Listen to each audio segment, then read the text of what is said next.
Sinorpresa at binigyan namin ng tigi-isang sasakyan yung aking mga kapatid. Tara mga mare, samahan niyo kami! 40 days ganap mga mare ay naghanda kami ng pagkain dahil birthday ngayon ng kapatid kong pulis. At ayan na nga mga mare, bago talaga kumain, pipicturan muna yung pagkain.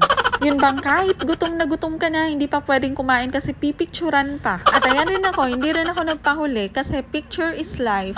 At dito nga mga mare, sinabi na namin na meron kaming gift sa kanya dahil birthday niya. So dito mga mare, curious na curious siya, bakit daw kami nagvi-video lahat? Para daw siyang celebrity. Eto pala mga mare, yung isa kong kapatid na reregaluhan ko ng sasakyan. At dito ay wala talaga siyang kaalam-alam na meron din kaming gift para sa kanya. So dito mga mare, medyo na-awkward yung kapatid ko kasi hot seat daw siya. Bakit daw lahat kami excited na makita yung gift? So dito nga ay excited na rin siyang buksan yung gift namin sa kanya. So dito hindi niya talaga alam na susi ng sasakyan yung nilagay namin dito sa gift niya. So dito na curious siya, bakit ang gaan-gaan lang daw ng gift? Ang laki ng gift niya. So dito mga mare, sinimulan na niyang i-open yung box. At ito yung reaction niya nung nakita niya yung Nature Spring na box. Nature Spring! Nature Spring. Ay, tubig na niya ay. Kapag ay out of budget. Tubig ra. Magsibisa ka ni kami mineral water. At dito mga mare, hindi na rin makapaghintay yung mga audience at sinimulan nila yung countdown. 10, 9, 8, 7, 6, 5, 4, 3, 2, 1. O diba, parang nagka-countdown lang para sa bagong taon. Ay, magkagamay. Oh, magkagamay. Kalasig ko na yung rapper. Ito, gunting. At eto naman yung isa kong kapatid na abang din. Box na food. Four, three, two, one. Ano po na? Gamay lagi. Gamay dyan. Ano yan, nag-countdown na naman ulit yung mga audience kasi hindi sila makapaghintay. Or madali doon. 5, 4, 3, 2, 1. At ayan mga mare, tingnan nyo yung kapatid ko na pressure tuloy sa pag-open ng box. Or the eye, quintas. Ay, 50 na lang. 50. Na, nagagamay lagi oh. Hala. Masigtukan. Pila na. Kalindot ka ba grapper? Gani, saan yung Eto nga mga mare, tinulungan na lang siya ni mama. Actually mga mare, wala din talagang kaalam-alam si mama kung ano yung gift namin. Kasi 4 lang kaming nakakaalam. Ako, yung asawa ko, yung kapatid kong lalaki, at yung editor ko. Ala! Something special. Guys! What's that? What's that? Lalay box. Ala!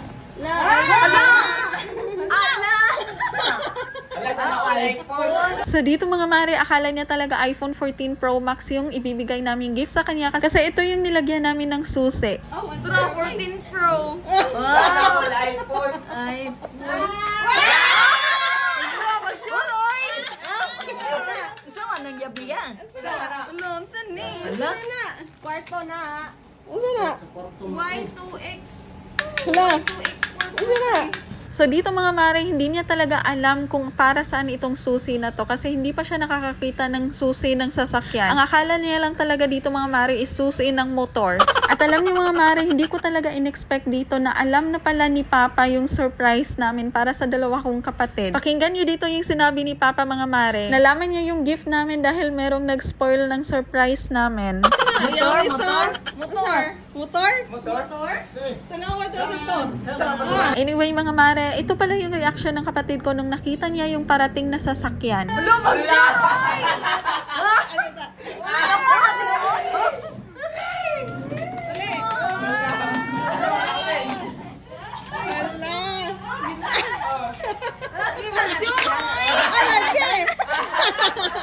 Sa mga oras na to mga mare, hindi talaga siya makapaniwala na sa kanya na yung sasakyan na yan at yan yung gift namin sa kanya.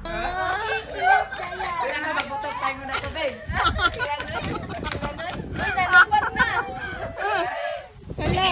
Oh, laki-lakwar.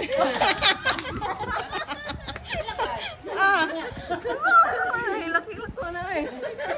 Dito ay napansin ko na umiiyak yung kapatid ko. Naramdaman ko talaga na sobrang saya niya sa sorpresa namin. At hindi niya maiwasang umiyak dahil sa sobrang tuwa. Yan na, sakyan na yan. Okay. So tuwang-tuwa talaga siya sa sorpresa namin pero namomroblema siya kasi hindi siya marunong mag-drive.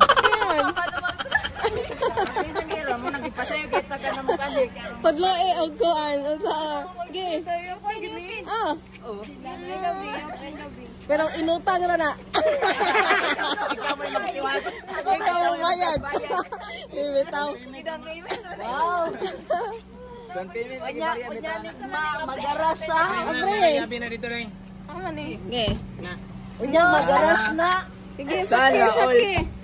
Sana. Saki. Dito si Kanano na yung mga nagipalimpyuhan. So dito ay hindi siya makapaniwala na makakaupo na rin siya sa wakas sa driver's seat. Actually mga mare, hindi pa marunong dito yung kapatid ko mag-drive. Pero alam kong matututunan din niyang mag-drive basta meron na siyang sariling sasakyan. Eto nga't hindi pa niya alam kung saan ilalagay yung susi. Ang alam lang niya is bumusina. O diba? Ang galing, ang galing, ang galing bumusina. At dito pala mga mare, na-realize na ng kapatid ko kung bakit nagtatanong ako noon sa kanya kung ano yung gusto niyang kulay ng sasakyan. Kasi sa kanya pala yung sasakyan na bibilhin ko. Bantong rasisyo, pangutan na. Siya si Chada. Vius or Mirage? Ano na po nga magpalit ko magsasakyan na. Gano'n magsasakyan na. Pangutan na ko kayo sa color. At dito mga mare, pakinggan niyo yung sinabi ng kapatid ko na alam na pala niya yung sorpresa ko. Alam na pala niya yung sorpresa namin dahil merong nagsabi ng sekreto namin.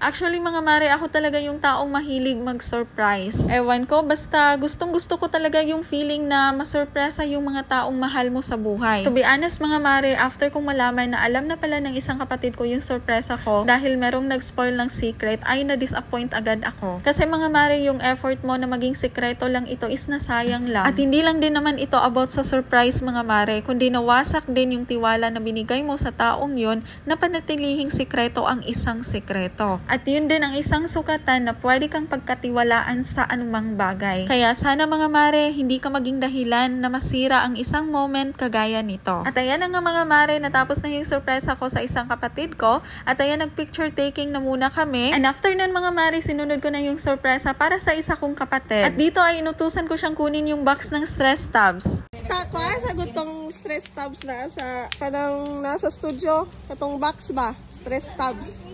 Abrihin daw. Abrihin. Saan na? Kay yatag ni mama. Sige mama. Saan yung nakabutang? For Tata, we love you. Unsa man ni? Saan na? Hala! Hala! Hala! Hala! Hala!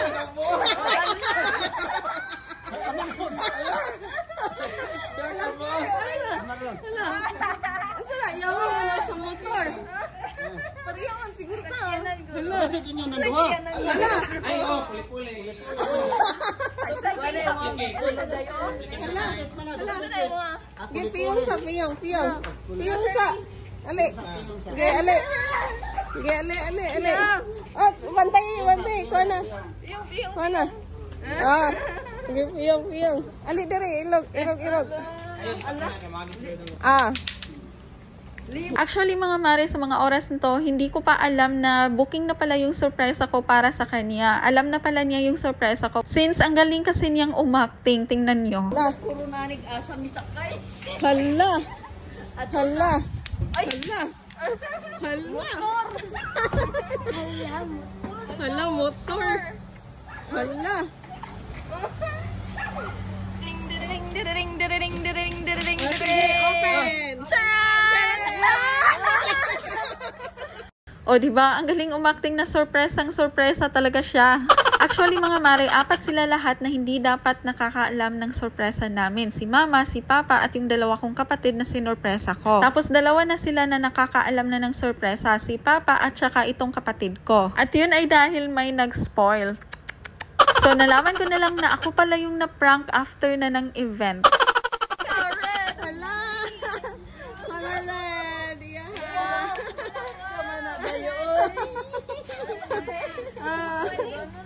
Wala na.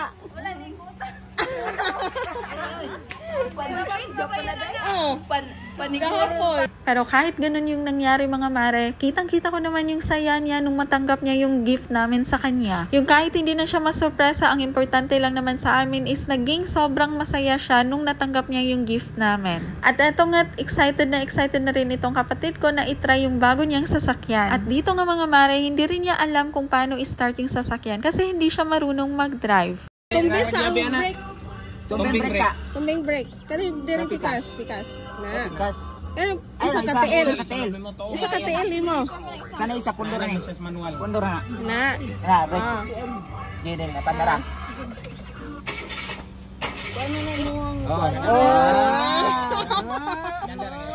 Ayan ang tatoy. Di na may aboy mong kika na. Dako kay naglikod. Kitang-kita ko talaga dito na excited na siyang mag-drive. Hindi na talaga masisira yung mga cake niya at hindi na talaga siya mahihirapang mag-deliver ng kanyang mga cakes. Alam niyo mga mare, sobrang saya ko lang din talaga sa araw na to na makita yung mga kapatid ko na masaya din. Tingnan niyo mga mare, sa sobrang saya niya ay napasayaw na siya ng ganito. As panganay na breadwinner mga mare, ito talaga yung kaligayahan ko. Yung makita mong masaya yung pamilya mo. Laki kasi kami sa hirap mga mare at ngayon na ibibigay ko na yung mga bagay na pinagkait sa amin noon. Hindi ko pinagsisisihan na galing kami sa hirap kasi doon ko lang din naman natutunan magsumikap sa buhay. At hindi ko rin pinagsisisihan na hindi maibigay ng mga magulang namin yung mga material na bagay noon dahil sa hirap ng buhay. Nakita ko lahat ng sakripisyo nila para sa amin kaya pinangako ko sa sarili ko noon na ako yung pupuna para sa pangarap nila sa amin at bibigyan ko sila ng komportabling buhay. At isa rin sa mga natutunan ko sa mga magulang ko ay ang i-share yung mga bagay na meron ako sa mga kapatid ko. Natatandaan ko pa nga noon, nung bata pa kami, na kung yung isa ay may pagkain, ay kailangang paghati-hatian naming magkakapatid yon. Yung babahagian lahat ng pantay-pantay, walang lamangan. At doon ko na-realize na ang gusto lamang ituro ng mga magulang namin noon ay magsuportahan at magtulungan kaming magkakapatid sa kahit anumang bagay. Kaya kung alam mong binibless ka ni Lord sa buhay mo ngayon, dahil gusto niyang maging blessing ka din sa buhay ng iba. Kasi alam nyo, naniniwala talaga ako na bawat isa sa atin ay merong pwedeng maibigay or ma-share para sa ibang tao. Hindi lang naman sa material na bagay or financial aspect. Ang point ko lang naman dito is hindi mo kailangang maging mayaman para maging blessing ka sa ibang tao. Kung ano yung meron ka na ngayon, sapat na yan para makatulong ka rin sa iba. Ang kailangan natin ay puso na handang magbigay at tumulong. Kasi kahit gaano kaliit yung meron ka man ngayon, pero kung sinurrender mo yan sa Diyos para makapag-bless ka sa ibang tao, ay sapat na yon. Diyos ang magpaparami sa kakaunti na mayroon ka. Kung ano ang mayroon ka ngayon ay sapat na para maging pagpapala ka rin sa iba.